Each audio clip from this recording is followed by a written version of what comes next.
Muzqaymoq uchun mo'ljallangan Kia Bongo Morozelka butkani aynan 6 ta kameralik, 6 ta eshiklik aynan shunaqasini topib bera olmayotgandik. Oxirgi bir oy ichida bir 7-8 kishi yozdi, shunaqasini topib bering deb. Mana chiqib qoldi. Mana shu mashina sizlarning zakasinglar bo'ladi. 133 Salarka motor avtomat bo'ladi.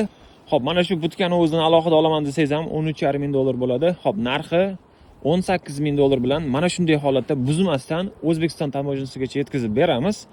Xo'p, mashinani bir boshdan ko'rsatadigan bo'lsak, bilasizlar, bu butkani o'zi alohida bo'ladi. Bu mashinaga ulangan bo'lmaydi. 380 voltga ishlaydi. Bitta tok bilan zaryad qila olasiz. Mana bu yerda 380 volt yozib qo'ygan. Bu miyasi bo'ladi. -37 gacha olib tushadi bu. Aytganimdek alohida bo'ladi. Bilsanglar, Kia Bongo reflarda mashinani butkasi motorga ulangan bo'ladi. Bunda unaqa emas, alohida bo'ladi. 12 santimetrli sendvich panellari bilan. Xo'p, 6 ta kameraga alohida bo'lib ham qo'yilgan. Bilasizlar, muzqaymoq tashuvchilarda assortiment ko'p bo'lgani uchun buni ham yana olib ketgandan keyin bo'lishadi. Buni olganingizdan keyin bo'lishingiz ham shart emas. Mana shunday holatda tayyor, boshingizni og'ritmay o'tirmaysiz, olasiz va minasiz. Hamma eshiklari ham chiroyli holatda ishlab turibdi ekan. Ko'rib turibsizlar, ichlari top-toza, deyarli yangidek holatda. $13,500 sarflab o'tirishga ham keragi yo'q bu butkaga.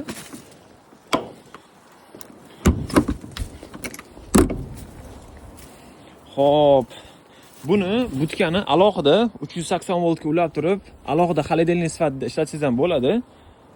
Morojnoye yoki da shunga o'xshagan mahsulotlaringiz bo'ladigan bo'lsa.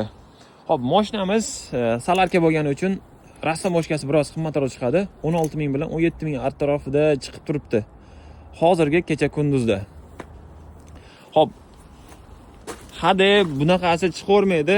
Qiziqqanlar bo'lsa, aloqaga chiqinglar. Bu ham sotuvda, nalichida turibdi.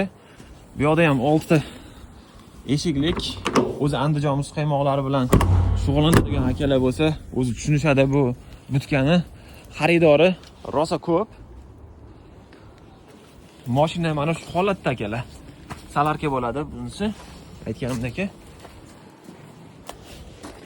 Xo'p. Salon ichiga o'tiradigan bo'lsak, 2021 ga 5-oy bo'ladi. Salon ichi ham toza, 143 ming yurgan. Akkumulyator o'tirib qolgani uchun yonmayapti. Avtomat. Video registratorlargacha bor. Mashina mana shunaqa holatda. Ichlari toza, bunaqa ezib minilmagan. Aytganimdek, hadi bunaqasi chiqavermaydi akalar. Aloqaga chiqinglar. Bu mashina ham yaxshi mashina ekan. Salarkaga qiziqadigan akalar bo'lsa, buni ham yuklab yetkazib beramiz.